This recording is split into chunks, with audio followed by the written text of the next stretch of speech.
to the installation of time time libraries in Python programming language. So normally time is being installed become pre-written with Python programming language. So you don't need to install that again.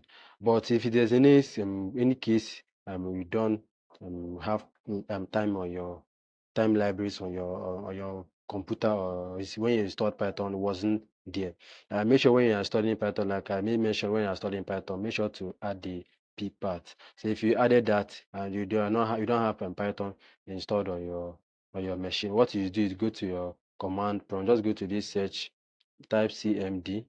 You're going to prompt your command prompt. Just click on it, and then this place just write pip install. Before I run this, make sure you have internet connection. If you have that, just hit the enter. I already have I already have time already installed. So, but once you do this, you can see I'm not connected to the internet right now. That's why it's not running. But if you are connected to the internet and hit the time, you should get you running. Okay, not right away. You can see there's no network. I can't find network, but I already have it installed already. But if you don't have that, once you hit this pip install time and then hit enter, it's going to download time libraries for you. So after you are done downloading that, what you're going to do is to close your your close your command prompt, go to your IDE you're using to write your code. In my case, I'm using VS Code. So before you can make use of time in libraries in Python, you must make sure to import them.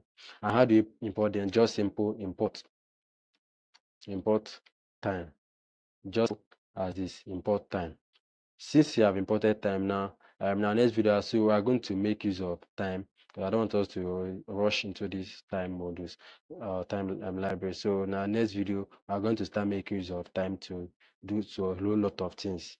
So I think this should be it for this video. I'll be happy to see you in the next one. Thank you for watching.